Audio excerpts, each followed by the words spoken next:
I swear these other podcasts are just a waste of time. I'm skipping through them, I'd rather listen and change my mind. Wes and Nick always help me through my daily grind. Your favorite guys, your favorite lines, change my mind. I swear these other podcasts are just a waste of time. I'm skipping through them, I'd rather listen and change my mind. Wes and Nick always help me through my daily grind. Your favorite guys, your favorite lines, change my mind. Yeah. So, Nick, do you want to hear about how emasculated I've been this week? Sure. So, of course, we're broadcasting to you from Massachusetts, the good old Commonwealth of Massachusetts here. We had an Arctic blast come in over the week here. My heat has not been working. Now, I received a tip from our awesome producer that it might be my lack of antifreeze. But I didn't listen to him. I kind of just threw it off to the wayside and didn't take his advice on that. And it was getting really bad. Like I was like freezing, and we're about to get in like -degree weather. I was almost ready to bring it into the shop and ask like what was going on with it. But I was like, you know what? I'll do one last ditch effort and just buy some antifreeze at the 7-Eleven, pour it in, and then hope that it works before this freeze comes in. And I'll be damned if Tim wasn't right. Wow, really? Now, it worked out great. That's awesome. Now that's $14 out of my pocket. That's an easy fix, an easy solution to everything. But imagine if I went to my auto body and was like, hey, my heat's not working. Do you mind checking it out? And they came back to me and was like, dude, you just need antifreeze in your car. $90 later. Yeah. Well, not even that. Like, I don't think I could show my face there. Like, I'd have to find a new mechanic in town. Like, I'd have to ditch all my other places. Like, I don't think I could possibly do that. So that tells you how much of a man I'm really not. Yeah. No, I never doubted that for a second, despite your flannels that you constantly wear. Right. With that, I'm trying to put on airs right now, Oh, yes. Well, the shoulder pads look good, too. Oh, yeah. That is. Well, I got broad shoulders. But welcome back, episode 3, Change My Mind podcast. We got the Fry guy, Nick Fryer here, and Wesley Sykes, as always. 3 episodes in. You ready? You want to come back for more? Yeah, absolutely. I will admit from last episode where we talked about the Punisher, I want to come clean on the air. Yes, lay it on me. Yes. So I was ranking the characters from the Punisher for Screen Rant, and I don't want to give too much away, but if you listened to last week's episode and you see my list, which will come out on Wednesday, then you will find that Wes kind of, I don't know if we'll say he changed my mind, but he definitely broke me down. Come again? One more time? I didn't hear that. I will say that I don't think that you necessarily changed my mind, but you kind of broke me down a little bit where I had to make a decision. Oh, my God. And I think this is great. I got like 2 hard nipples right now. I'm getting off on this stuff. You're like Adam Levine at the Super Bowl, actually. Yes, exactly. Yeah. See, now, I was with, again, our friend Brendan Curie. Yeah, watching shout the out Super Brendan. Bowl. Yeah. Yes, and we were watching, and I said, man, if you're going to take your shirt off for the Super Bowl or anything like that in a public setting, and you're this big time Hollywood you singer gotta or whatever, cut up. Exactly. He was a little flabby. Like it wasn't like fat or anything. Skinny fat. Yeah. He was a normal human being, I would say. Right. But if you're in Hollywood and you have the means to, whatever PEDs you need, you're not playing sports. You got to do what you got to do to get jacked. I understand that. That's what they do in the movies all the time. And how long has he known he's going to be in the Super Bowl? Singing at the halftime show, being the main guy. It was awful. Yeah. That was How too great. badly did the rest of Maroon 5 mismanage their money where they still have to go on tour with that douchebag? Did you get a lot of reaction from that tweet on Twitter? Yeah, I saw that. I got a couple likes. You got a couple likes on there. Okay. Yeah, a couple people tapped twice. Oh, okay. Yeah. There you go. Not as much as I think it deserved. That's why I used it again. Yeah, it's not bad. It's not a bad joke. I figured I'd recycle it. Yeah, did I like it? I don't think I did. I don't think so. No, but you clearly saw it. Yes. And then you passed by. And I definitely gave it a, okay. Yeah.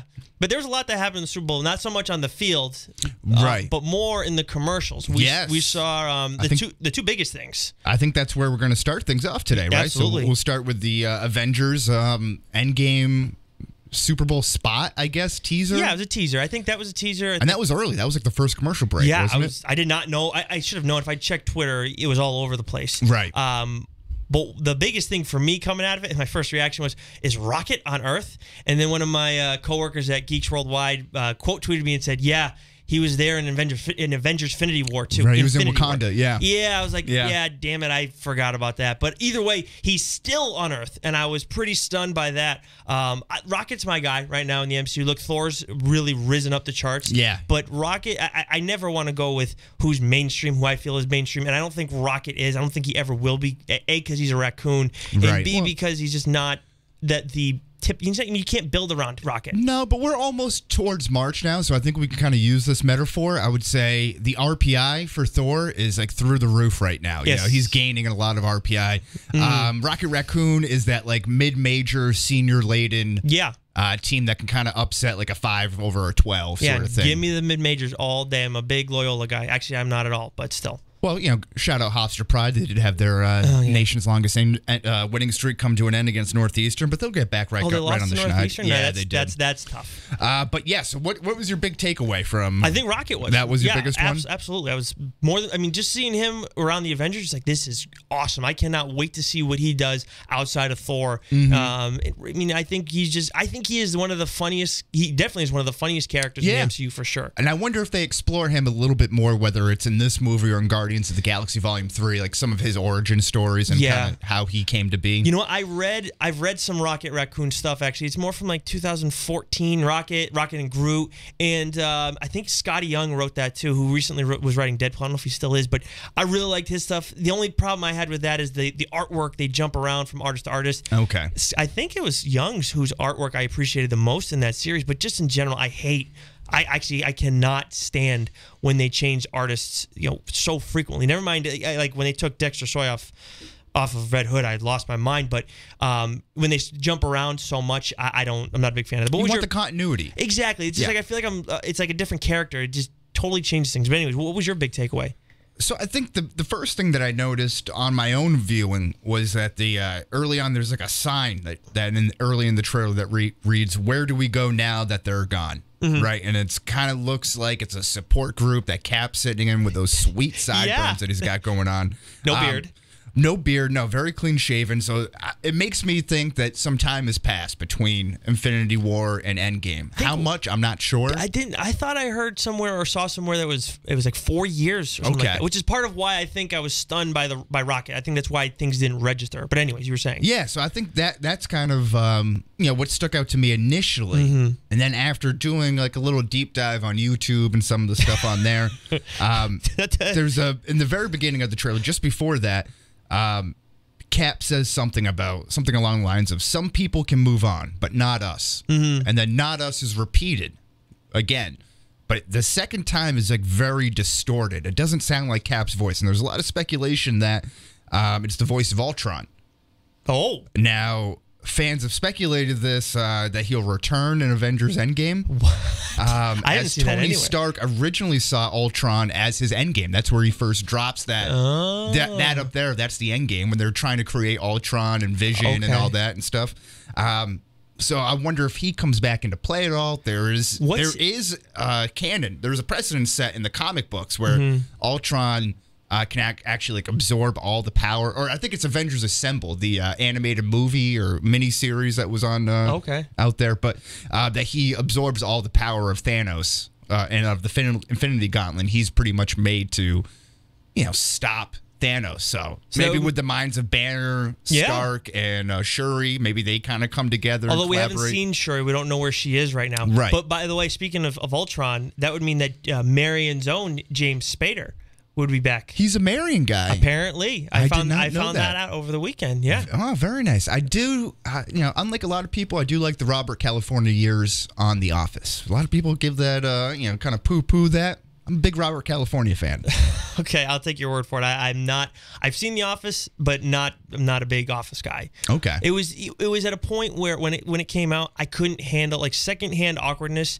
I suffer from that immensely. I understand that. But I've really, Michael Scott definitely gives you a lot of those moments. And I've grown past that a lot, but I just haven't been able to get back on that and give it another shot. Whenever I watch it, I enjoy it, but I've never said like, you know what, I'm going to watch every episode. Now, I've done it with Parks and Rec. I love Parks and Rec. Okay. But obviously, The Office is supposed to be on another level. Yeah, and I think, maybe this is just a quick tangent, but if we were to do an episode of TV shows that should be on Netflix for life, like I think The Office, Parks and Rec are obviously on there, but there's other like really cult shows like Seinfeld or Curb Your Enthusiasm. Family Guy used to be on there and it was taken off, but like those type of shows where I can just kind of binge watch or keep on in the background to fall asleep to. It's Always Sunny's another one.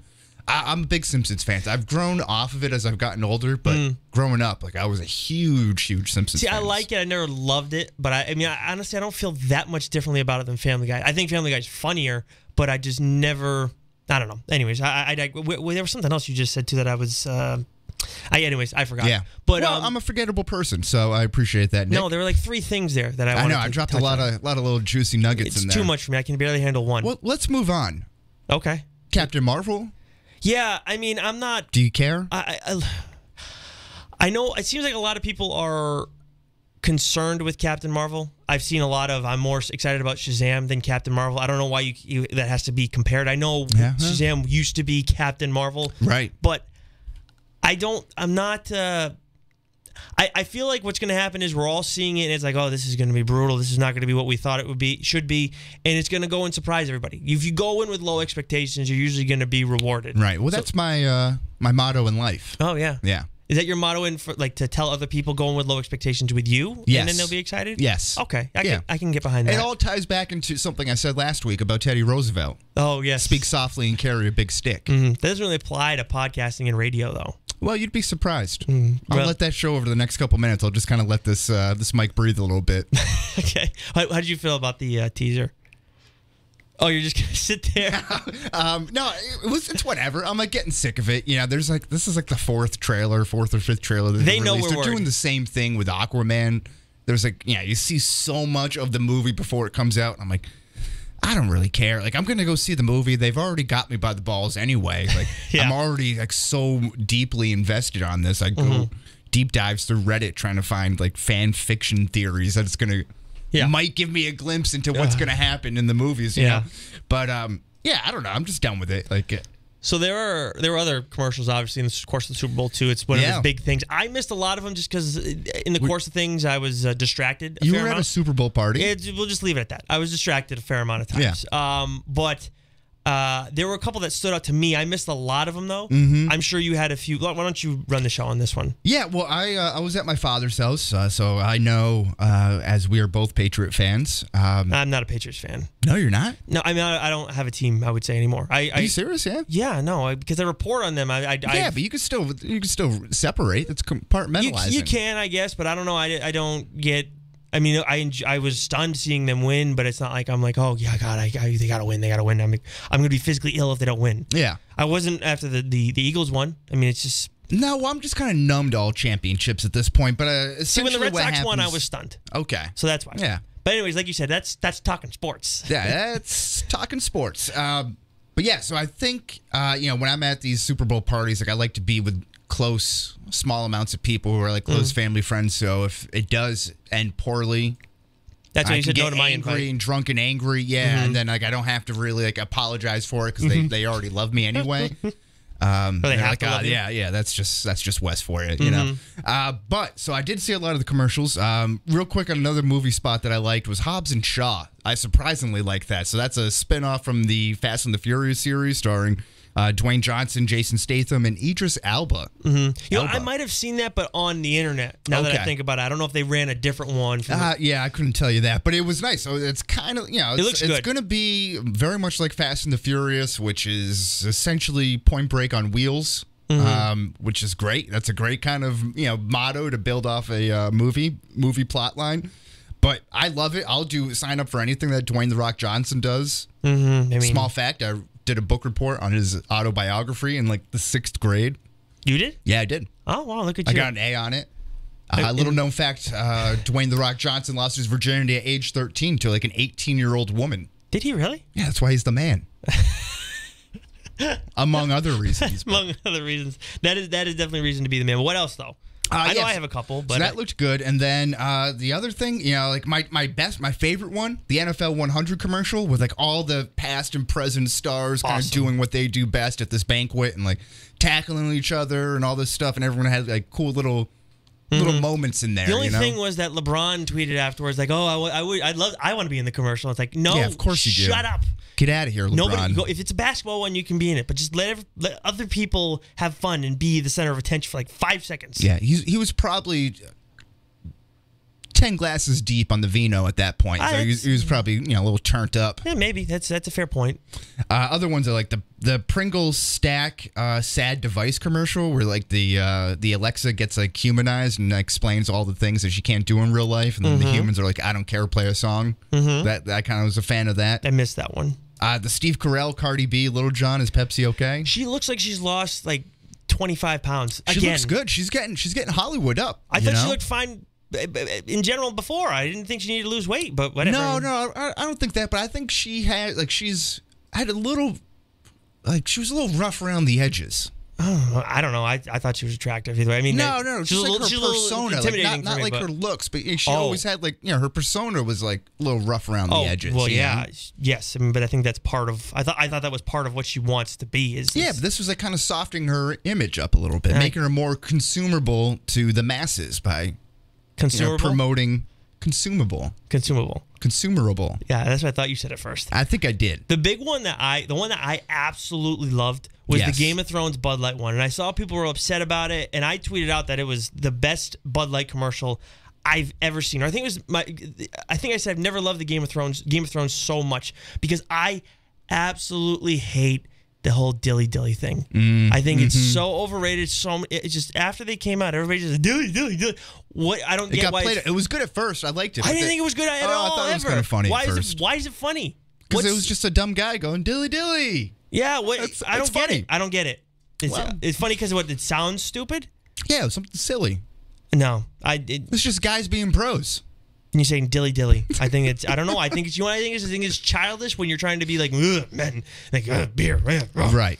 Yeah, we're gonna go say dilly. No, stupid. I thought it was a very meta commercial. It was them kind of poking fun of themselves, and obviously a nice cross promotional, ratings grab with the tie-in Game of Thrones in that. Yeah. It was a good feel by them. It's like but this they needs killed to die. The whole village. Yeah, like this that. needs to stop. So good job by Bud Light. Thank you. And they redeemed themselves with that weird corn syrup commercial with like Coors Light and Miller Lite. I don't know. Oh yeah, well it's based off the same dilly thing. They go like all over the world and whatever. Okay. Apparently, Bud Light doesn't use corn syrup in their beer. Oh, all right. Good to know. That's good to know. I'm not a big beer guy. Worst ones I saw, the Stella Artois commercial. That was starring, I opened up with Sarah Jessica Parker. She goes down and orders a Cosmo, which was her famous drink from Sex in the City? Sex and the City. I think it's in the city. In the city and the city. In the city. That's the Mandela effect coming back on me here. We have producer Tim, who is behind the scenes right now, has an awful voice. Not stopping him from sipping on that Dr. Pepper, though. No, but people know he has an awful voice. They've already heard him the last two episodes.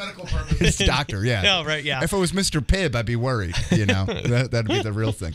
But yeah, so Sarah Jessica Parker, she orders the Cosmopolitan.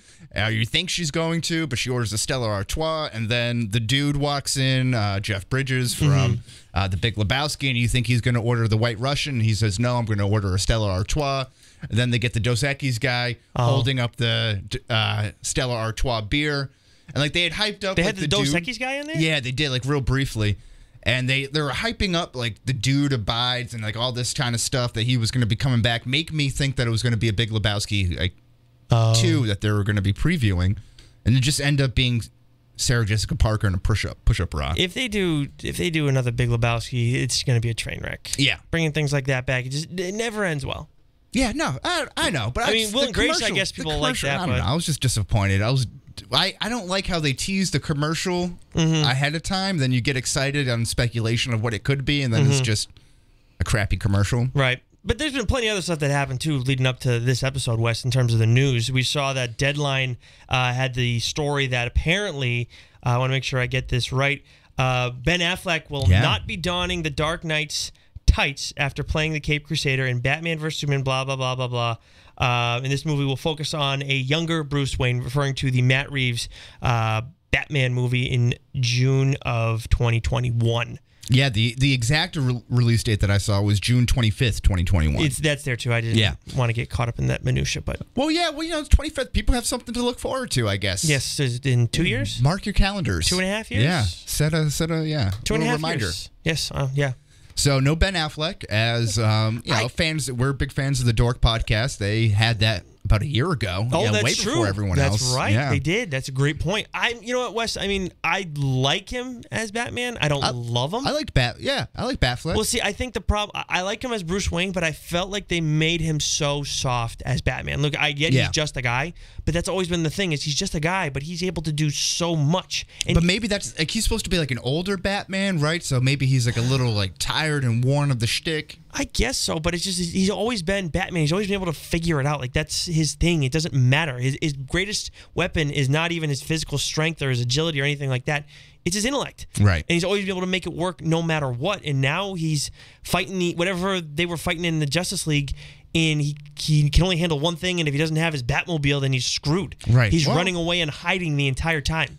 But that's really, I mean, when you start dealing with gods and all that stuff, like he's really he's like Batman, a side. though. I get that. It's always been, and you know what's the funny thing is, I always hated that about Batman. I was like, why is Batman like this? But now we want to change it for no reason. Yeah. And it's not that you're going to turn him into a guy who can't hang. You're turning him into a guy who just shouldn't be there. He doesn't belong to be like. He should be at home working at his desk or in a studio working on a podcast. But I think that's what we were supposed to think in those movies. That he was starting to get aged out. I don't like that. Starting to play a back role using his intellect and his means to be able to help, favorably an outcome. Already doing that though when you're just starting your universe. You're trying to get rid of Batman and he's young. Well, he's listen, old. how many Joker movies are there? You know, like there's clearly no real timeline for the DCEU. Right, here. but my thing is you're bringing him into the fray with Wonder Woman and all these other people who are young. Right. And now you're gonna just get rid of your centerpiece. He's the guy. Listen, I can't defend the DCEU. No. If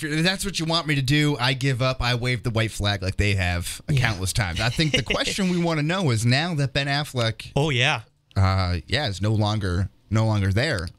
He's the no longer speculation. Batman. You told me you were going to break that out. Where's Rachel? That's pretty good. I can't, like I said, I can't do impressions. Should I talk like this the rest of the show? If you think that'll be good for you. You know, I was going to say, I should put Tim on mic because he sounds just like it. We can have Batman in the studio. Look at that.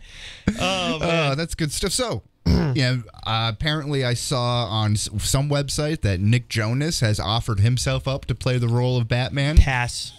Screen Rant, which you're familiar with, Nick, just released a story with fan renderings of Robert Pattinson. Oh, God, donning the cape and cowl. God, no. Whoever, was that Boss Logic that did that? Because he does that stuff. I don't know. I'm not sure. It was... he does a lot of stuff. I didn't click the actual story. Oh, you didn't? No. But you had a list. I saw it on Google. Don't you have a list of people? Yeah, so USA Today, which was another story, had a list of 10 potential Bruce Waynes. Now, I don't think there's anything official. I think this is more like a wish list, but of them was Michael B. Jordan.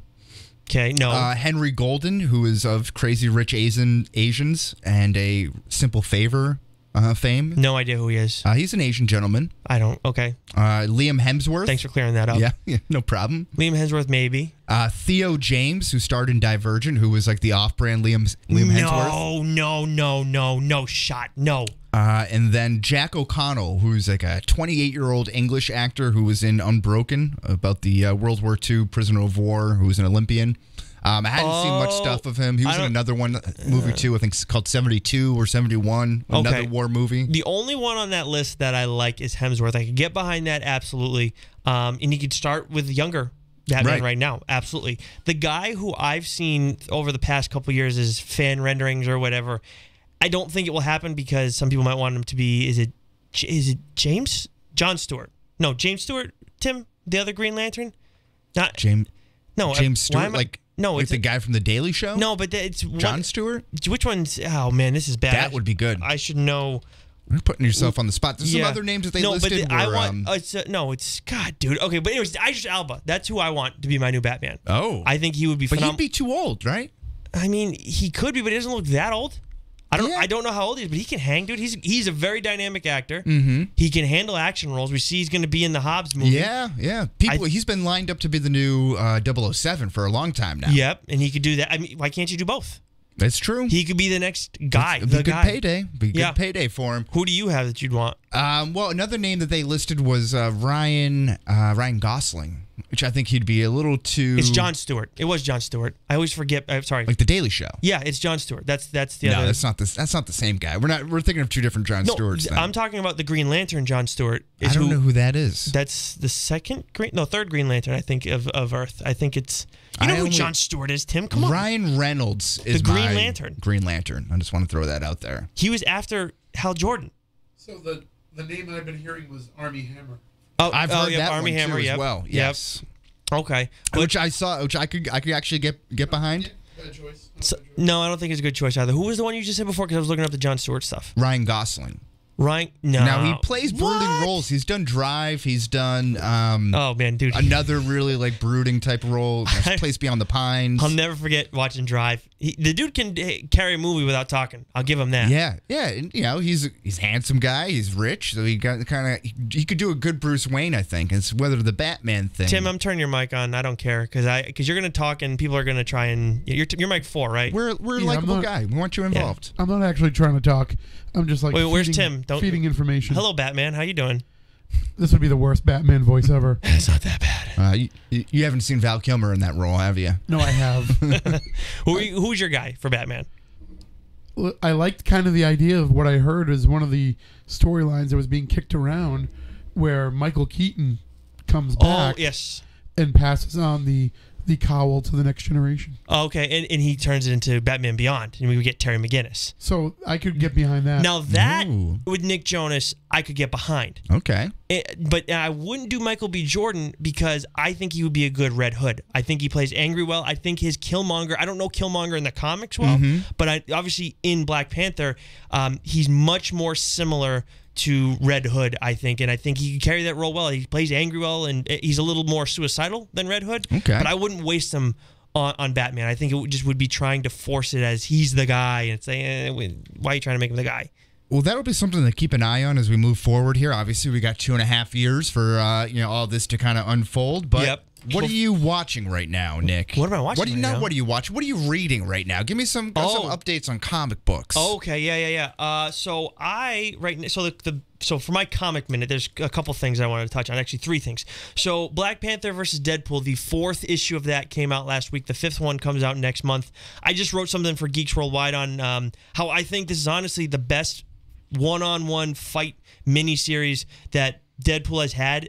The last 3 have been Old Man Logan, which was good, The Punisher, which I thought was very good, and then Gambit, which was, of course, another friggin' letdown. Why not? Can't get that right. He's such a... I mean, thank God for Kelly Thompson.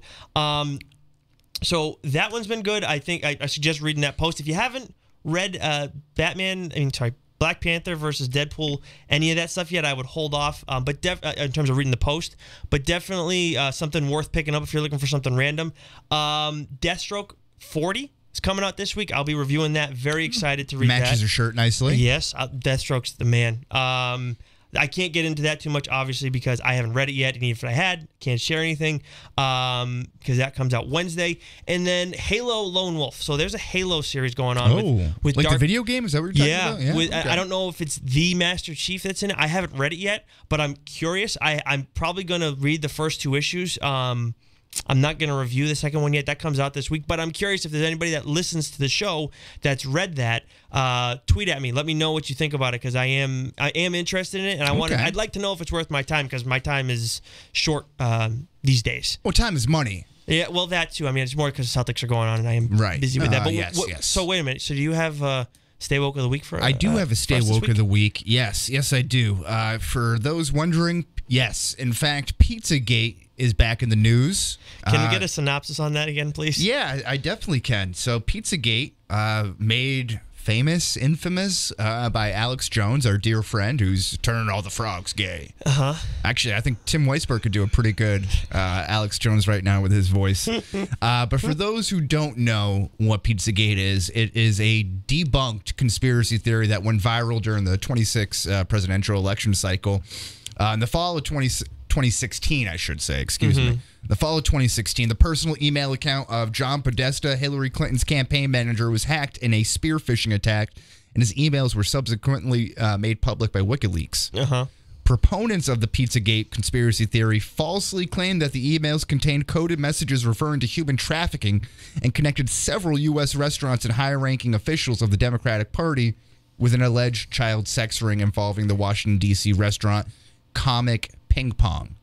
Ping Pong. That's the backstory here. Okay. So now, a small fire was recently set inside Comic Ping Pong, and Facebook groups like the Pizzagate Uncompromised group are now regaining in popularity. Reddit has canceled any sort of Pizzagate-related threads. Really? Much like YouTube has scaled back their conspiracy theory videos, which we highlighted earlier. I think episode 1, I believe. No, we talked about that last week. It was last week, yes. Yeah, excuse me. So there's 30 groups on Facebook right now, both open and closed, both public and private, with a combined 40,000 members. And they are keeping this conspiracy theory alive. This week, a major topic of conversation has been Celine Dion's weight loss, which group members falsely attributed to an addiction of adrenochrome, which is a real chemical compound that Pizzagate conspiracist claims is harvested from tortured children and taken by political and Hollywood elites to get high. So these Hollywood elites and these politicians are stealing the life force from our children and consuming it so they look better on TV. I can buy that. Damn it, how dare these people? I need answers. Okay. I don't have kind of crazy though. Kind of crazy that these people out here that think that, you know, if you drink on the blood of the youth, that you yourself will become youthful. People believe in anything, like ghosts, right, Tim? It's how Spooky South Coast was. That's what that was built on. Oh wow! That is a middle finger he's giving us. It doesn't really show up on the podcast very well. Yeah, and he's conveniently not on camera, so no one can see him. Thanks, Tim. Appreciate it. Hope you feel better. Yeah, but yeah. So I think that, you know, it never ceases to amaze me. Part of the stay woke kind of thing that I like to do is the things that people believe in. Like, I don't necessarily subscribe to some of this. I think it's interesting to dive into the human psyche and how people kind of can get caught up in this. You sort like of to thing. dive into the internet and the dark parts of it. Well, you know, it's all there. Yeah. You know, so I'd just be, irresponsible for me not to look there. That's a fair point, Wes. You are doing a public service. Yeah. You are a better man than I am. You can find me in most dark crevices, just in life. That's where I'll be. Something nice and moist. Maybe a humid climate. Okay. All right. Should we move on to the... Should we move on to where exactly I like to reside in these dark crevices? No, I would say like something that we wanted to speak our mind about. I was going to say, think of the Grundle. Oh, okay. No, let's do it. Yes. Yeah. So Wes and I originally had teased that we were going to talk about great movies that we haven't seen yet. So we were going to go based off of maybe Rotten Tomatoes, maybe Metacritic. I don't really use Metacritics that much. I'm not very familiar with them. No. Rotten Tomatoes is the one I've always looked at. I don't just like go by their rating system because The Sandlot. We will definitely talk about that someday. But as we looked at the list, Wes and I kind of saw out of the top 10, it's like, well, we were trying to find ones that he's seen that I hadn't seen and vice versa. And there's one that's egregious on your part, which we'll get into. What was that? Baby Driver. Oh, right, Baby Driver. So that would be part of what we're doing. Fantastic movie. So instead, as we talked, and I've told Wes this before, I've told him before that I think Rotten Tomatoes is immensely overrated. I'd go as far as to say that it sucks. And I think there are a lot of good movies out there that get terrible reviews from them, and I think they're like good movies. Not talking great movies. They don't miss on that. But then there are other movies that it's like, how did they get that high? So today, instead of ideally would argue, and there would probably be something we argue about. But I think that we would just kind of stumble upon that. Yeah, but this is something that we both kind of agree on, that Rotten Tomatoes sucks. Yeah, I think generally speaking, it does. And we want to focus today on the action-adventure genre. Yes. Looking at their top-rated movies. So, Wes, do you want to rattle off should we rattle off the top 10, you say? Yeah, so I think before we get into that, just to let everyone know, Rotten Tomatoes does their rating system. It's called the Bayesian Formula. Oh. I don't know if I'm pronouncing that right. It's Bayesian? fine. I'm not familiar with it, so you're good. Bayesian? I don't know. Maybe I put the emphasis on the wrong syllable there. But it accounts for a variation in the number of reviews per movie. So an example is a 90% movie with 250 views will be ranked higher than a movie with 50 views. So it's essentially rewarding movies with a loyal fan base that's going to step out and review the movie positively. Okay. So it gives like newer movies, like some that we'll get into, like the Black Panthers, the Wonder Womans, some of those movies. It rewards those movies because they came out recently, and the fan base is going to be more internet driven and actually have a meaning. Find meaning in the fact of giving a movie a good review. Meanwhile, something along the lines of like Apocalypse Now, for example, or The Sandlot. That's a shame on your part. Some of those like classic movies, Jaws, aren't going to get high reviews because Rotten Tomatoes wasn't around when the movie was around. And that the people that grew up who really love that movie, who may feel very passionate about that movie, don't care enough to go onto some stupid website called Rotten Tomatoes and make a case for it. Yeah, I mean, we see with Metropolis on this list. It's number 4, and it came out in 1927. It's got, I guess, 118 reviews. It's 99%, and it's 4th on the list behind a 93% and 297s. Which just doesn't make sense. But you look at the number of reviews, that's how they get up higher. Exactly. Because like the Black Panther, which is 97%, which is the top movie. On the main list, too. On the main list, too. Yeah, not just action adventure. It has 452 reviews. It's a good movie, but it's not even in my top 5 for my MCU. No, okay. Yeah, so let's give a quick run through here. So do you want to do the odds? I'll do the evens. We'll kind of go tit for tat here. I'll go with the odds, sure. All right, so we got number 1, Black Panther. Yeah, number 2 is Mad Max Fury Road. Came out in 2015 with a 97%, 396 reviews. We'll kind of give the whole. You want to go with that detailed? Yeah. Okay, so you should have gone first. So Black Panther had 97%, came out in 2018. Number 3 is Wonder Woman. 93% came out in 2017. Don't do number 4. We got number 4, Metropolis, as we just mentioned. 99% came out in 1927. Now, number 5 at 92%. Came out in 2017 is Dunkirk. Yes. Number 6, 97%. I don't know how this is on action and adventure. It's a good movie, Coco, 2017. I've never seen. There's some good action in there. I haven't seen Coco. Los Dios de los Muertos. I was so pissed when I saw Coco won Best Original Song over what's the movie? The Greatest Show? Greatest Showman? Oh, Greatest Showman. Greatest Showman, yeah. Wolverine musical. Speaking of Wolverine musical, actually, no, that one will be yours. Number 7, 91% came out in 2017. Star Wars, The Last Jedi. Oh, that's a shocker right there. Number 8, 93% is Logan, 2017 release. Number 9, 93%, Star Wars, Episode 7, The Force Awakens, which came out in 2015. Yes, that is correct. Star Wars, The Force Awakens, came finished behind The Last Jedi. Yeah, I think that would be flip-flop for me. And then coming in at number 10 is at 93%, the 2018 release, Incredibles 2. Okay, so that's the top 10 there. Again, we'll kind of go into it. Like, I've seen 1, 2, 3, 7 and 2/3. 7 and 2/3 of these movies. What's the one you haven't finished yet? I never finished Dunkirk. It was a little slow. I fell asleep through it. Okay. And I've just started Incredibles 2. So, I mean, the biggest thing that I've seen like 5 or something of those, but the first thing that jumps out to me is obviously Black Panther being number 1 is a little absurd. It's egregious. Wonder Woman. It's not a little absurd. Yeah, that's fair. It's egregious. Wonder Woman being 3 is ridiculous. As much as I love Wonder Woman, and I like Black Panther a lot too. Star Wars: The Last Jedi is ahead of Logan, and more importantly, it's ahead of The Force Awakens. I get that the Last Jedi had to happen and all this other. We had to change Star Wars. You don't have to change Star Wars.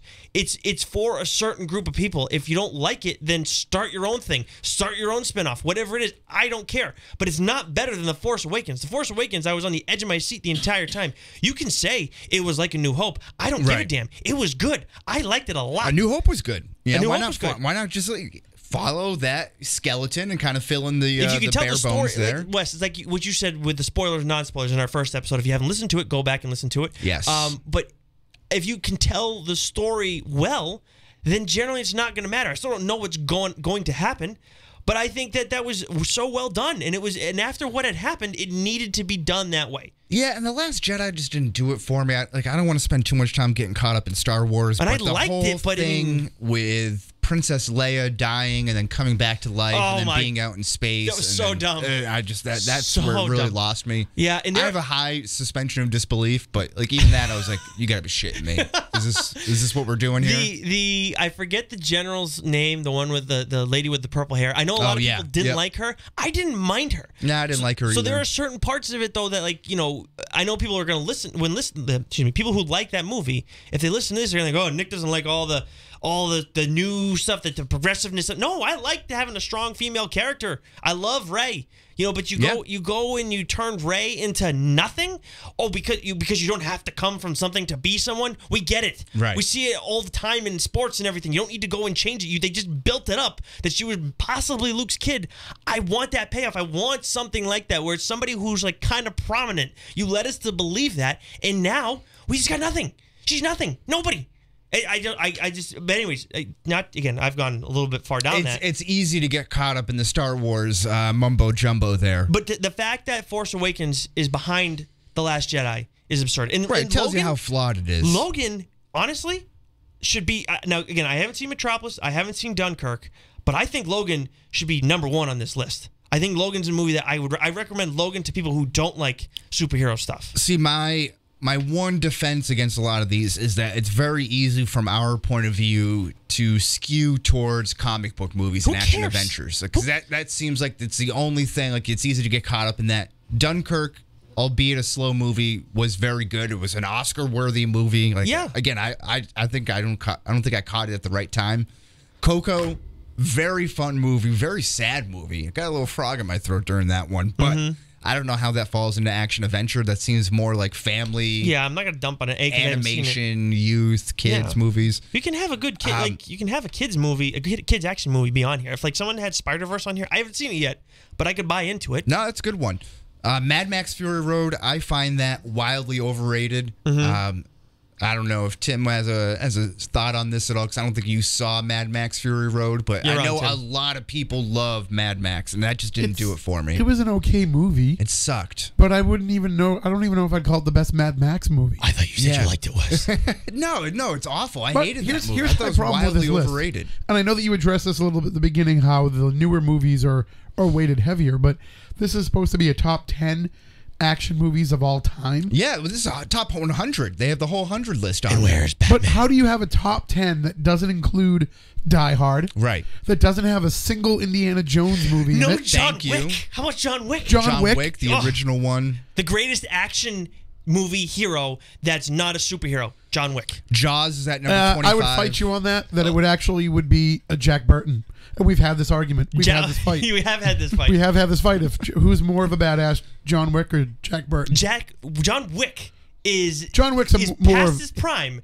And he can still kick ass, and he's way better at doing what the Pilgrim was trying to do. That's what they wanted. Well, I think the argument is Frank Castle versus John Wick.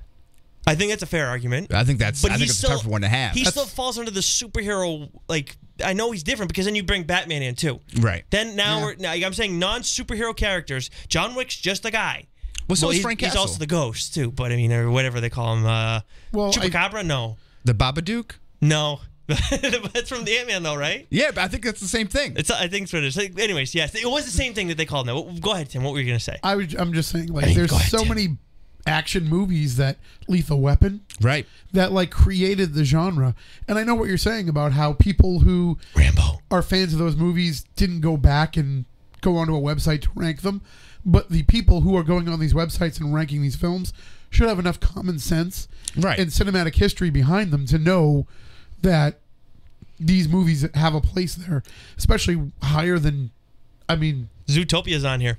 Yeah, Zootopia made the list. Zootopia. I didn't see Coco, number 16. I can't imagine somebody would say that's a better action movie. Right. I think that's more on Rotten Tomatoes with that one because they're filing it under that. I'm sure whoever voted it, like, I'm sure it deserves the rating that it's got, but it shouldn't be filed under there. Neither should Zootopia. I actually enjoyed that movie, believe it or not.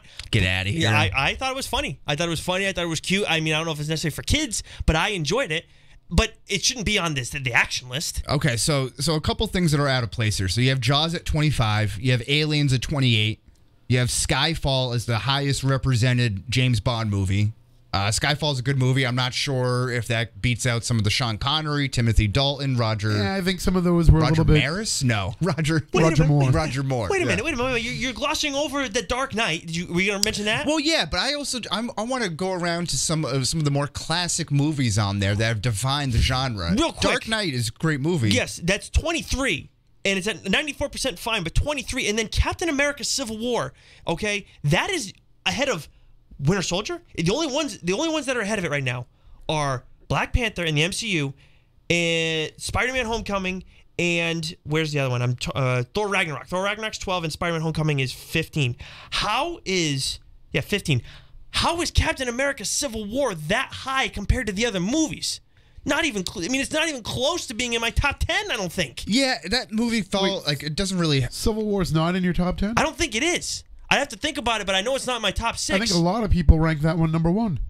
Civil War. No, I don't. Not agree Winter with that. Soldier. Winter Soldier's ahead of everybody.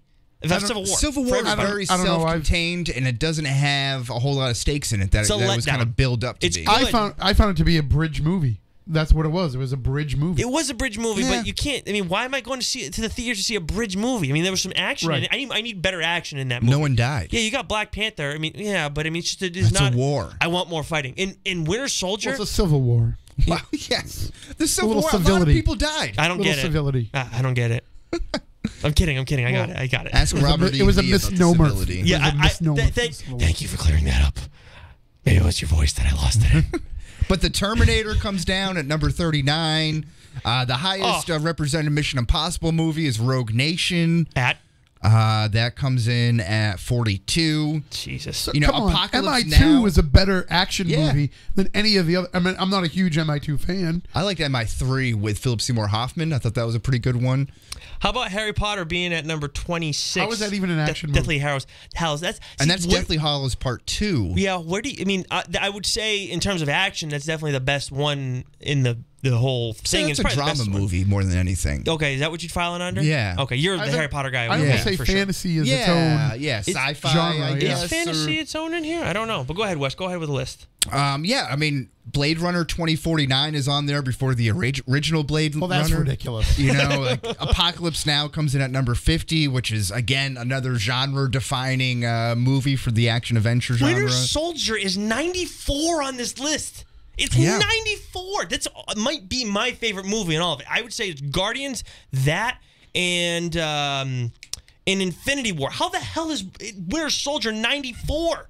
That is some of the best one-on-one, hand-to-hand combat of all the movies. Yeah, I'm a big fan of the Winter Soldier. That's high up on my list. Where did the first Indiana Jones movie come in? I'll find it. Go ahead, Wes. I would assume Raiders is probably number 1. I haven't seen it yet. I'm going to be honest, Tim. I don't think there's an Indiana Jones movie in the top 100. That can't be true. I just did a Command F on my computer, and I typed in Indiana. Type in Raiders. Okay. Because Raiders of the Lost Ark was 95. There you go. Right after Captain America: Winter Soldier. Yep. Only 75 people. You got to get on that. That's it. 75 views. It's rated at 95%, but only 75 reviews. Now I know why Jay and Silent Bob went and punched everybody in the face. So it's Temple of Doom, Raiders of the Lost Ark. What was the other one? I'm trying to blank on it. There's Indiana Jones and Last Crusade, and then Kingdom of the Crystal Skull, which wouldn't make that list. And if you want to get caught up on all those, Nick, you can find them on Netflix right now, streaming now. Yeah, it's only Raiders of the Lost Ark is on there. Temple of Doom I can get. Last Crusade should be on there though. Yeah, Last Crusade should be on there. Yeah, the night when he died, when I saw him, I was like, oh Jesus. Although the Raiders of the Lost Ark was terrifying at the end as a kid. Yeah. Oh man. That'll give you nightmares. And to tie it back into the comic book world, we already mentioned the out of whackness of a lot of these movies here with Black Panther and Wonder Woman kind of being very high up on the list. Even a movie like Ant-Man and the Wasp is the 8th rated superhero movie of all time, 4th in the MCU. So dumb. While I think it's in the top 20 or so. While I'm looking over the list, dude, I'm down Lord of the Rings, now. The Return of the King is number 98 on this list. What's number 100? But Avengers Infinity War comes in at number 44. Which is dumb. Which is obviously the highest stakes of all the movies that have been released. That should be number 1. It should be. And it was kind of poorly received for the list. It's one of the lowest rated movies on here at 90, why do you think 85%. Because the expectations versus reality. Not only that, people probably gave it a low rating because characters died. Oh, that's a great call. You think so? Which is a bogus reason to do it. Yep. But I bet you they did. I bet you they got mad because they didn't want to see those characters die. Mm-hmm. But they don't understand the storyline. So I think those people are dumb if that's the case. Tim's getting a little excited over out there. I know. It's not exactly reviewed by people that know the, where the movie is supposed to fit into a grander story. Yeah, that's true. That's it's true. People that are just going out there and seeing this movie and being like, I didn't like that movie. Spider-Man died. Tim, Wes, I want to hear the rest of the list, but just to satisfy Tim, the last 5. So 96 was In the Line of Fire from 1993. It's a good movie. Superman is 97. That's Superman from 1978. 98 was Return of the King, as I mentioned. 99, Saving Private Ryan. And then 100 is Embrace of the Serpent, El Abrazo de la Serpentine, and that's from 2016. There's people that think Saving Private Ryan is the greatest movie of all time. Yeah, I have heard that before. I think it's a kind of a shit movie to me, but that's I've never seen it. What? You don't think it's a good movie? It's kind of overrated. Never seen it. I think overrated I can buy, but saying it's a bad movie maybe that was just kind of the hot takes kind of spewing out of my mouth there. Yeah, it's pretty natural, huh? Yeah, I do like. There's a nice little jumble between 91 to 92 is a nice little back to back. Actually, like 91 to 95. So if you think about it, 91 Sicario, 92 Jurassic Park, 93 From Russia with Love. Then you have The Winter Soldier and Raiders of the Lost Ark following up. Like that's a good little bracket right there. Way too low in my opinion. Jurassic Park, another like very surprising its own kind of genre type of movie. Okay, Two Towers is on this list. I'm getting a weird look from Tim on that one. I'm just saying I don't know if I could rank any of those movies higher than Raiders. No, but I think they're all rated too low. I'm not sure if I'd rank them higher than the Raiders of the Lost Ark, but I think overall they're all rated pretty low. Sicario I thought was a fantastic movie, one that I didn't really expect coming, like that when they had the bodies in the wall in that first few minutes. That's a great one. Again, Jurassic Park really shaped my view of. I thought that was kind of like a horror movie as a kid. Like it scared the shit out of me. Two Towers is on 74 on this list, so that's a little bit more acceptable. I think Return of the King should be there, and Two Towers should be up a little bit. Although I like Return of the King more. Tim, would you put Looper on this list? Wes, would you? I would put Looper in the top 200. It's number 75 on this list. I liked Looper. I'm not sure if I put it in the top It was 100 fine, but it's not time. a top 100 action movies of all time. That movie loses a lot of points because of the eyebrows. Yeah. those just freaked me out. Dude, in that movie. How are you going to put Doctor Strange ahead of Winter Soldier? I know this is it's a very. I'm doesn't looking make at sense. a lot of this for the first time. I would put 12 Monkeys ahead of Looper. Wow. In terms of good movies. Oh, this Guardians of the Galaxy comes in at 56, which many people think is like the best Marvel movie around. And then Iron Man's right behind it at 57. Right. That's a joke. Between the two of those, oh my Lord. This is why Rotten Tomatoes is overrated. This is why, and this is not the last time we're going to do this. No shot in hell. Yeah, this is what's frustrating about Rotten Tomatoes to me. Now, I have Fios at home, so when I watch TV, when I go to look on movies for, I think it's even on Netflix now, they give you the Rotten Tomatoes fan score. Too. Yeah, Comcast does it as well. And it's just like you look at it and like that really subconsciously has a big decision on whether I watch the movie or not. Oh, wow, this movie's highly rated. Oh, this is rotten. This only has blah, blah, blah, blah. Yeah. And now I'm like, I look at it, I'm like, why am I trusting this? Like, yeah.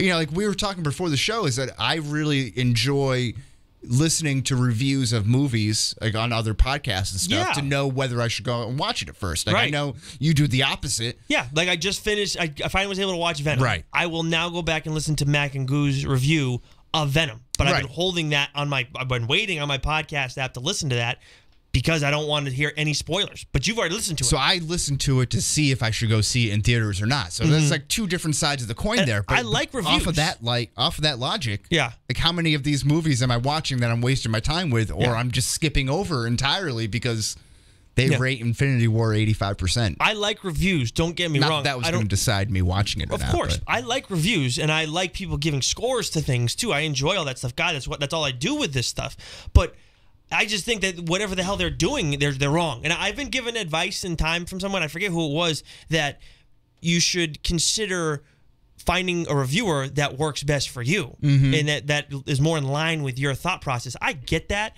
but I still think that there are plenty of... I just think it's ridiculous. What, Tim? This is going to play to Wes's strengths, but I'm going to throw out a conspiracy theory here. Okay. All right. That the studios are putting the fix on these reviews. Yeah, there's that. I think that's a real thing now. There's definitely, social media influencers. Mm-hmm. So I wouldn't be surprised if they don't have people in a room somewhere who are going in there and creating these reviews of these movies to bump them up. Well, I know that was the case. I don't know if it was Batman vs. Superman or if it was Justice League, but they withheld the Rotten Tomatoes score until after the first week or until after it was already released, because usually they do it beforehand with the people who get the wouldn't let early any release. review. It was Batman versus Superman. Right. They wouldn't let any advanced reviews go out of That's that right. film. Yeah, and they must have paid off whoever to kind of hold that back and embargo everything until they felt like it was a good time to release it. You didn't mention Star Wars Episode 5, did you? It's on this list. It's number 45 on this list. Empire. Empire Strikes Back is 45. 45 on this list. And guess what? The Lego movie was pretty good, though, in this defense. So wait, so you're telling me Empire is rated lower than Last Jedi? Yeah. Then the two most recent ones, and The Force Awakens. I could almost see, because of the new generation, rating that, but to say that it's below Last Jedi. Well, that's like one of the greatest reveals of all time, isn't it? Yeah. There was another thing that entire list has no validity now. Yeah. Yeah, so that's what I mean. So it's like, when you're going to review movies or you're going to see, what should I go watch, and you go off these lists, keep that in mind. You didn't mention what was ahead of Guardians, did you? I have it in front of me. Did you mention it? I don't think so. True Grit? No. The Yellow Submarine? Ahead of Guardians? Yes. Yellow Submarine. 1968's Yellow Submarine is ahead of Guardians. It's not even a real Beatles movie. It's a cartoon. It's not even an action movie. It's a 97%. It's a freaking musical. It's a 97% with 59 votes. 97%. Guardians has 91 and 308 votes. How does that, where does the math add up? What would you call it, their bifocal scoring? The Bayesian? The Bayesian? Bifocal. Bayesian? They still make those, right? Yeah, my dad wears bifocals, yeah. I always thought bifocals were, I don't know. I thought, no, those are monocles. Never mind, I'm getting... Fun trivia question. Who invented the bifocals, Nick? Ben Franklin. And what president was he? He was not a president. Oh, nice job. Yes, I was a history minor in college, believe it or not. He was European history, but... He was the one... What good does that do you? Gave me a minor and it looks good on the resume. Ben Franklin was an ambassador to France. It helps me get on this podcast, too. Oh, okay. Doesn't allow you to dupe me. Right, that's right, yeah. Are there anybody... I've stepped all over your toes throughout the course of this list. Are there any other ones that that you have not mentioned that you wanted to get to? Yes. The 2000 release of Chicken Run Wait a minute. comes in at number 58, ahead of Spartacus and The Princess Bride and Ghostbusters. Chicken Run. I'll say this. I remember as a kid... Your mic's on, so I'm just keeping it on the rest of the show. I remember seeing Chicken Run come out as a kid, and I was thinking, oh my God, this movie looks so awesome. I gotta see it. And it was fine, but I mean... No, it doesn't do it for me. So that's the movie with Mel Gibson doing the voice of the chicken. Right. Yeah. So Mel Gibson as a chicken ranks higher than Lethal Weapon? Yeah, obviously. That doesn't make any sense to you? How do you not see that? That's like saying Bruce Willis as the voice of a talking baby should rank higher than Bruce Willis as John friggin' McClane. Well, now have you seen the sequel to Look Who's Talking Now? I've unfortunately seen them all. Decent movies. Hold up well. A lot of crossover appeal to that. Plus the opening scenes when it's there. You know what's going on. Any animated sperm is good. You know what's going on there. Yeah, that's the champion right there. This list is an absolute travesty. And Wes and I didn't go and try and make our own list after this either. No, because we're going through it, and it's like, oh, this is... It's so much easier to dump on everybody else and not come up with a resolution. Right. Yeah, the highest rated X-Men one is Days of Futures Past, it looks like. That's about right, though. I feel that's right. That's fair. Yeah. They got that one right. Whether it should be in the top 100 is a different question. But that's neither here nor there. Casino Royale makes the list as well at number 65. No Country for Old Men, very awesome movie. That's also on Netflix right now. I haven't seen it. Not sure I'd call it an action film. No, I think it's more of a drama. Right? Yeah. So would you call Back to the Future an action film? Yes. Yeah. Oh, okay, fine. Have you seen Back to the Future? Where does that rank? You're right. It's but it's 76. Yeah. I don't know. That's in my top 3 movies of all time. That's fantastic. But I don't look at it as an action movie like these other ones. Like it's more of a comedy. Oh yeah, that's kind of what I look at it as. But it's adventure though. I think that falls in the adventure category. That falls in adventure. That's fair. Okay, I can get behind that. Dawn of the Planet of the Apes. Yeah, those are good. Crouching Tiger, Hidden Penis. Yes. Actually, I think that's actually Dragon. Or is that what you call your penis? No, that's... you ever seen Old School? Andy Dick, who has like the best heat check performance ever in a movie as the blowjob teacher or whatever they hire. Yep, that's right. He's like, when I come back there, I'm going to teach you a little trick I like to call Crouching Tiger, Hidden Penis. That's right. That's right. Okay, I remember that now. Yep. Oh, man. That's good stuff. That really makes me laugh. The Fugitive makes the list at number 81. Getting back on topic. I'm laughing at you. Sorry. Yeah. I was wondering if you were going to catch that at first. The hidden penis thing? Yeah. It went over my head initially, obviously. I thought I hid the penis joke well within that sentence there. I get it now, yeah. It's a bit of a double entendre because it was a hidden penis. And I kind of hid it. Generally speaking, when you have to spell something out like that, it makes it less funny. Well, you don't know my sense of humor, Nick. I really don't. My jokes only get better with time. I don't. Like a Is that supposed to be another joke that I'm missing? No, that's just, I think that's just facts. I'm just dishing out at you right now. Okay. Are there any others on this list before we get to what else has been on our mind? Because Babe sure is you've not lost an track action of time. movie. What? Babe isn't an action movie. Babe? Yeah. Babe, like the pig? That might fall under the adventure category. Yeah, okay, good. Okay, that makes the fun list. fact for 87. you. First movie I ever walked out of. I was a kid, and I said to my grandmother, yeah, Nana, I don't want to watch this anymore. She said, what? Yeah, I'm good. I want to, let's go. Okay, I walked out of Babe. That's the first movie, and I think it's the only movie I've ever walked out of. Does Pee-wee's Big Adventure make this list? No. I've never seen that. I got a tough time with Pee Wee Herman, though. Why? Because he's kind of in that Kevin Spacey, well, maybe more like the Louis C.K. type of role. How I see him now. He one time went into an adult movie theater and did the same thing that everybody else in the adult movie theater was doing. Yeah, but the movie theater is made solely for the purpose of doing that.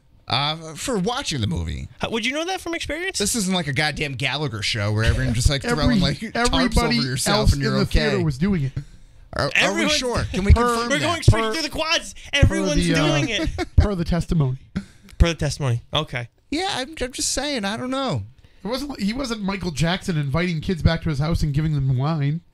Well, listen, we got to stay woke on that as well. There's a whole lot of different conspiracy theories surrounding Michael Jackson. We'll talk about that later when that movie comes out. Yeah. Oh, is that coming out? Is that something? They screened it at Sundance. People walked out. No kidding. What, Michael Jackson movie? It's a 4-hour. What? It's a 4-hour documentary series. Yeah. And so they were showing it in 2 halves, and there were people that left at the halfway point and said they couldn't take any more of it. Wow. Because it's that graphic. It's like powerful? Or? Oh, wow. It's that graphic, and it's 2 kids that were victims, I guess.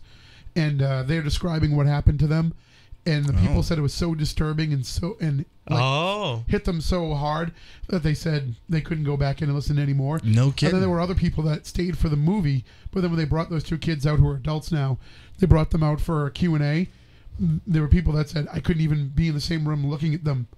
Like with what they were telling me, I had to get up and leave. Wow. Oh, wow. Well, speaking of Michael Jackson, speaking of Michael Jackson, The Lion King comes in at 89. Right. How do you make that connection? I don't know. It's just it's a what's it? Segue? Transition? I don't know. I just made it work. That's what I like to call a big market segue. It's a kid movie, and that's probably a higher rated Matthew Broderick movie than War Games. And so that comes in at 89. Look, the thing is that if you're going about the adventure category, it deserves to be on this list. But I feel like if these kind of movies are on here, then you got to make another list entirely You're opening separate. yourself up. There's a lot of gray area there. Because as an adventure type, as a kids movie, I would say it's the greatest of all time. Lion King's probably the greatest of all time. I saw that like 7 times in theaters as a kid. Have you seen 3 Ninjas? No, I haven't seen 3 Ninjas. Well, let me tell you, you got some homework, my friend. You a fan, Tim? I appreciate Wes's sense of humor. Okay. That's a great. I never owned that movie. I just rented it like every weekend from the local video store. Now, just 3 Ninjas, or would you also get like 3 Ninjas? 3 Ninjas Knuckle Up or 3 Ninjas Kick Back? Yeah, I've seen them all, but specifically, what's the one with what's the one with the 3 Ninjas versus Hulk Hogan? I think that's the third one. I think that's Knuckle Up. Okay. For those listening to, and then you can't see Tim, you got to keep in mind with this, with our show, it's a odd dynamic because we have 3 people from.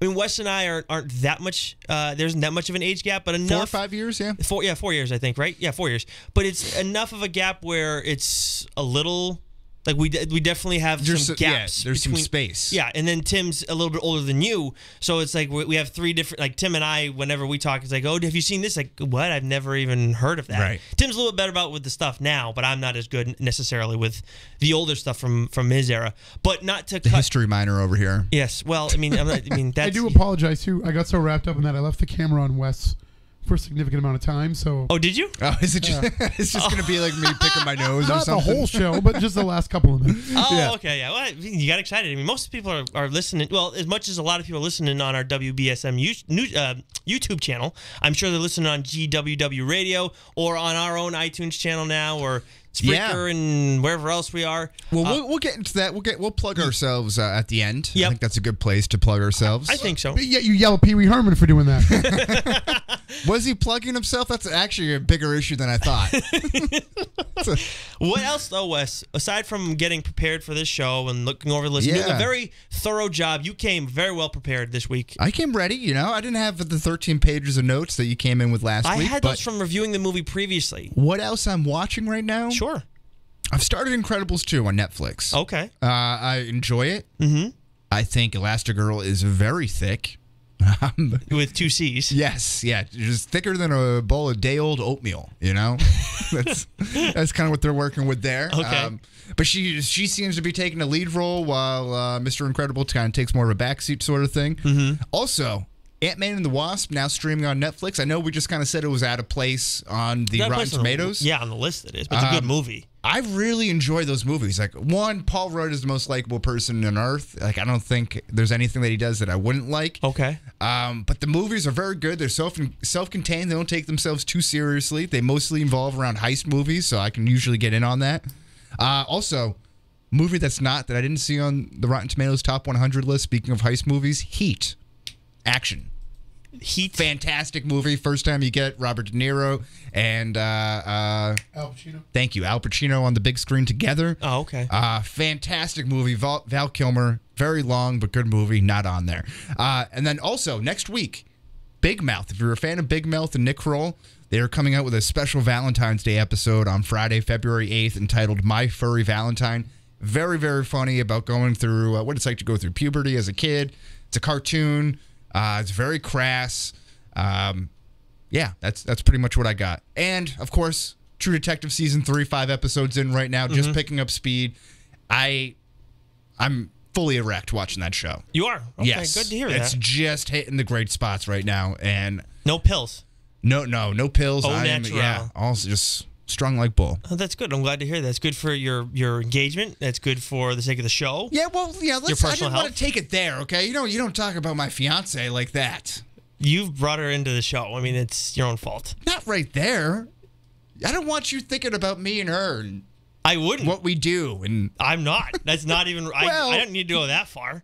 Okay. Well, now that we're already out there, what are you watching? Besides me. Well, actually, see, you always make it where it's about what I'm watching. I don't always. I finally watched Venom. First, I'll touch on that. Actually, I finally watched Venom.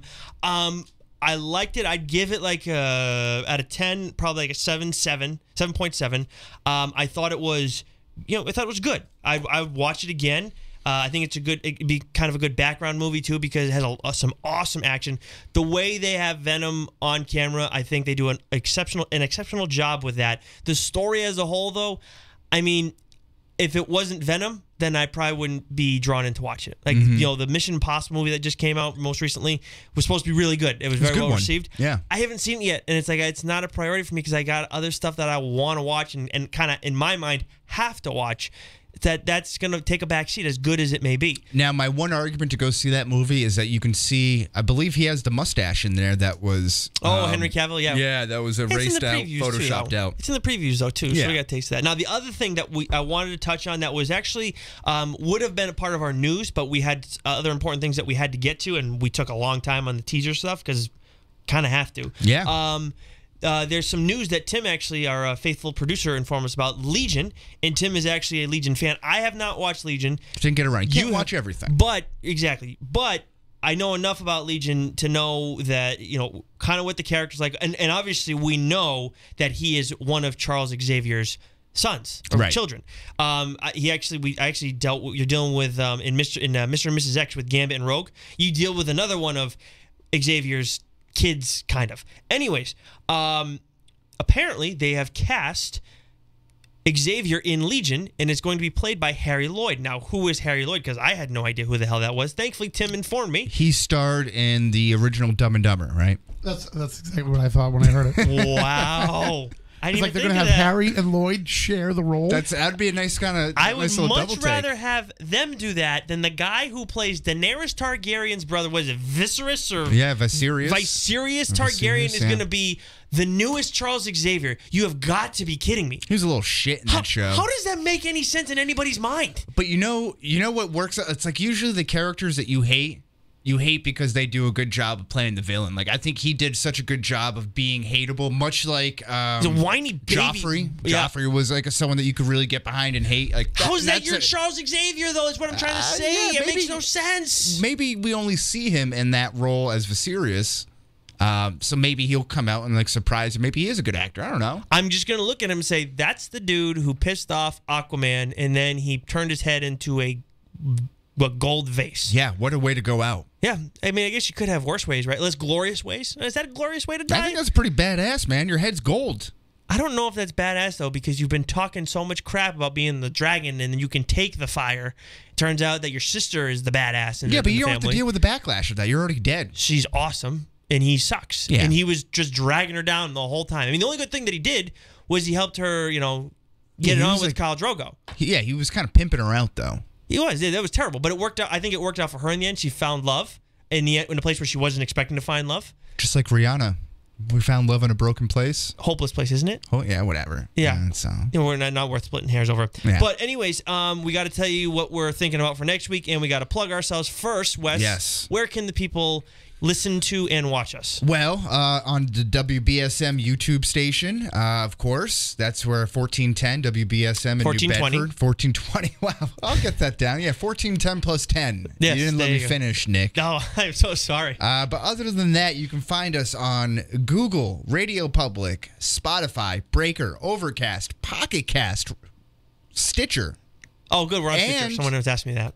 And newly, iTunes. Yes. Finally. So you can also find us on Twitter at the Change My Mind Pod. Yes, sir. Always tweet us. We're looking for nice feedback and a little back and forth. Maybe take what we do here on the podcast and bring it over to the internet world, if you will. And you can also listen to us on SoundCloud and iTunes for GWW Radio as well, if you prefer those. Hey, Nick, how about you plug yourself? Do you want to plug each other? Do you want to plug me and I'll plug you? Well, Wesley, you can find him on Twitter at Wesley Sykes _. It's WESLEY. No T in there, morons. No, and no Z either. There's no Z in my name. Exactly. And then Wesley's podcast is the Cape Cod Pod. Is that right? No, it's close. So this one's a mouth twister. So it's the Cape Cod Sportscast. It's their leading go-to mouth twister. Cape Cod Sports podcast for high school kids. Yes. I think we really cornered that market there. Yes, sir. You can find Nick at Fry _guy1. Mm-hmm. Or if you want to get into a little Celtics or Red Sox talk, he's always good for that as well. Mm-hmm. That is Nick _Fryer. Yes, sir. Look at you. Wow, pretty good. And then you get the Seems Legit pod. Exactly, where we'd like to debate about old baseball teams. And we talk about news, too. Of course, we address the big things going on in the baseball world, but we like to talk about, why Ken Griffey Jr. is better than Barry Bonds, which Wes and I actually debated texting the other day preparing for the show. Yes, you helped me get through my cardio on the day as I was nervously working through Super Bowl jitters. We won't get into that, however. That's a whole nother conversation. Mm-hmm.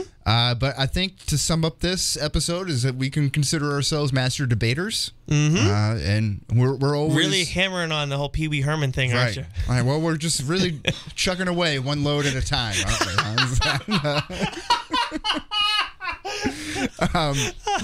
But that's it. So I think next week, speaking of master debation, we will be talking about romantic comedies in some way, shape, or form ahead of Valentine's Day. Mm-hmm. Maybe we'll do something like this, but I don't know if I want to hammer out the. We could always share our sob. Not Valentine's Days, but bad, funny stories about past relationships. Who has a worst? Worst breakup? Yeah, story. Yeah. I have one particularly bad one. That's pretty much it, though. But anyways, well, I don't want you to reopen up some wounds. This isn't like a Dr. Phil type of thing. Like just something to have a little fun with. Okay, I have no problem with that. I'm good. I'm fine. Okay, well, that's it. I'm not going to suppress any of my feelings or anything like that. Well, I'm going to keep stalling till I can get the computer going back again and get the outro music going. Till next week, folks. Thanks so much for listening. Till next time, Change My Mind Podcast.